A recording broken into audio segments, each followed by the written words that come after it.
안녕하세요. 도시오공의 류상모 이주원입니다. 반갑습니다.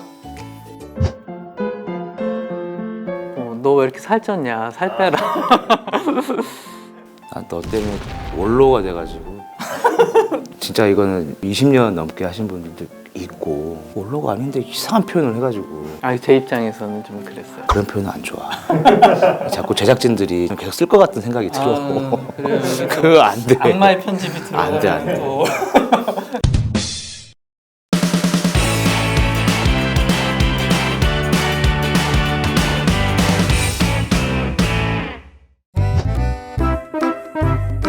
(1970년도) 말부터 기후위기라는 문제들이 전문가들 사이에서 대두가 되기 시작했었고 2007년도 정도에 토머스 프리드먼이라는 분께서 앞으로의 어떤 정책들을 그린이라는 단어를 붙여서 책을 쓴 게 코드 그린, 그 그린 뉴딜 그 단어가 그때 처음 나오게 됐고 2008년 이때부터 이제 뭐 영국 유엔 환경계획 이런 곳에서 이제 그 그린 뉴딜이라는 단어를 이제 쓰고 시작을 했죠. 지금은 바이든이 대통령이 됐는데 버니 샌더스가 좀 유력한 후보였었어요. 그래서 버니 샌더스가 민주당의 농업 공약은 뭐가 있을까 이런 거를 찾아보다가 그린 뉴딜에 대해서 찾아보게 됐고 정부의 경기 침체를 지속 가능하게 극복하기 위한 대규모 재정 투자에 대한 그 사회적 합의, 그 딜이라는 게 그런 거잖아요. 그래서 그런 친환경적이고 녹색, 신재생 에너지 뭐 이런 다양한 요소들이 들어가는데 이 큰 돈을 사용하는 데 있어서 사회 구성원들이 합의가 필요하다. 그래서 그게 과거의 뉴딜에서 그린딜, 그린 뉴딜 이런 식으로 발전한 거라고 저는 이해하고 있습니다. 근데 실제적으로 이게 좀 오해가 있을 수 있는 게 이 그린 뉴딜이 그냥 경제적인 어떤 뭐 문제를 타개하기 위해서 많은 분들이 소개를 하고 있어요. 뭐 우리 유튜브나 이런 데 가면은 요즘 뜨는 뉴딜 주식은 뭐냐, 어떤 분야에 뭐를 사야 되냐, 뭐 이런 식으로만 많이 접근을 하시는데, 그래서 정부에서도 그렇고 지자체에서도 그렇고 많은 영역에서 이제 막 시작하고 계획을 하고 있는 그런 단계입니다. 작년 초에 이제 우리 정책관들이 모여가지고 어떤 모델을 적용을 해야 되나, 전 세계에 없는 모델을 만들 수는 없는 노릇이고, 그래서 적용했던 모델이 미국의 LA 모델이었어요.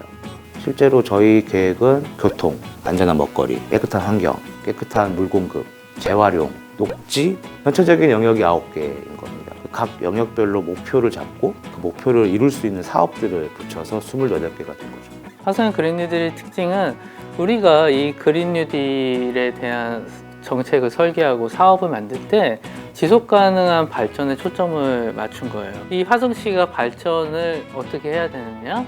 지속 가능하게 발전을 해야 된다라는 목표를 잡고 그린 뉴딜의 그런 지속 가능 발전 목표를 결합을 시켰어요. 환경 영역, 그 다음에 경제적인 영역, 그 다음에 불평등의 해소라는 관점에서 이 3대 축을 유지를 하는 것들이 그린 뉴딜 사업인데, 이거를 통해서 화성시가 지속 가능하게 발전할 수 있는 도시를 가는 그런 목표를 잡고 있다는 게 화성형 그린 뉴딜의 특색이라고 저는 생각을 합니다.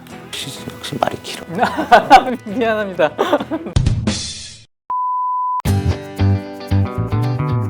작년에 사업 계획을 할 때 설득하기도 힘들었고 만날 수도 없었고, 근데 이제 올해가 되니까 많은 변화들이 좀 있는 것 같아요. 공장 같은 경우는 옥상에 태양광 좀 합시다, 에너지 진단도 받아서 전기세를 아낄 수 있는 방법 좀 찾아봅시다 라고 했을 때 그런 게 있나? 뭐 돈 드는데 당장 먹고 살기 바쁜데 뭐 이렇게 하시다가, 또 올해부터는 이제 공장도 많이 변하셨어요.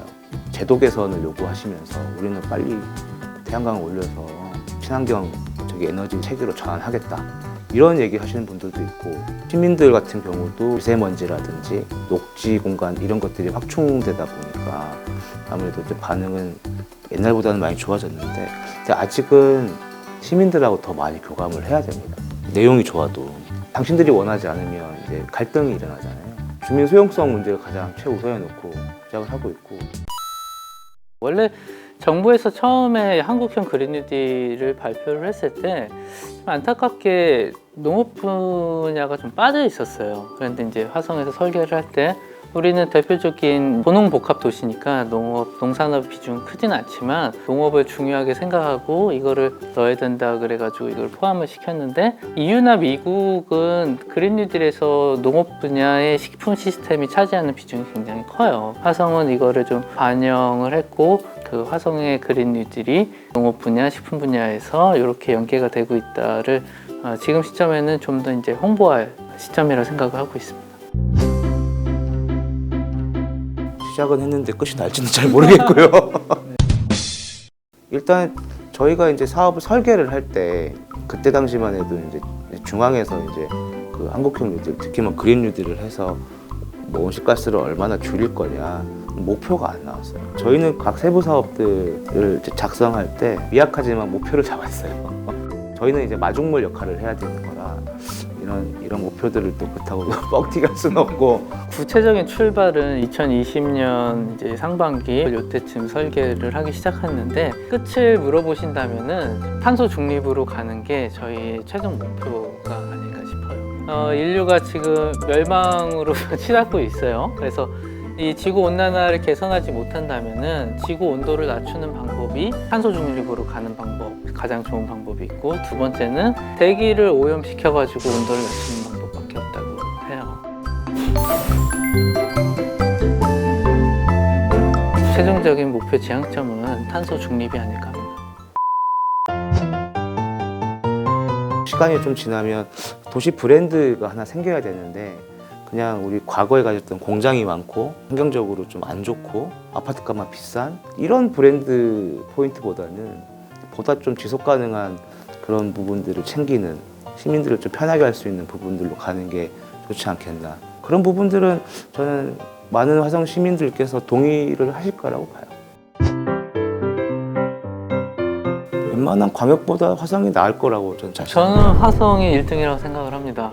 시장님 보셨죠? 화성이 그린 뉴딜을 준비를 굉장히 먼저 했고 구조화도 잘 했고 위에서 탑다운 방식으로 내려가는 게 아니라 전 직원을 대상으로 공모를 했어요. 그래서 바텀업으로 같이 공유하고 토론회도 하고 우리가 이제는 시민한테 다가갈 단계다라고 평가를 하고 있습니다. 화성형 그린 뉴딜은 그린 뉴딜 사업 중에 저는 최고라고 생각을 합니다. 너나 잘해라. 네 영역이 제일 속도가 안 나. 네, 미안합니다. 네. 이 농업 분야는 참 힘들어요, 이게. 네. 오늘 말 너무 많이 한 것 같아요. 우리 간단하게 얘기하고자 했었는데 언제까지 이 얘기를 계속할 수는 없으니까 끊어주세요. 네. 저희 안 끊으면 밤새요. 네. 그리고 좋아요, 구독, 알람 눌러주시는 거 잊지 마시고요. 잘 부탁드리겠습니다.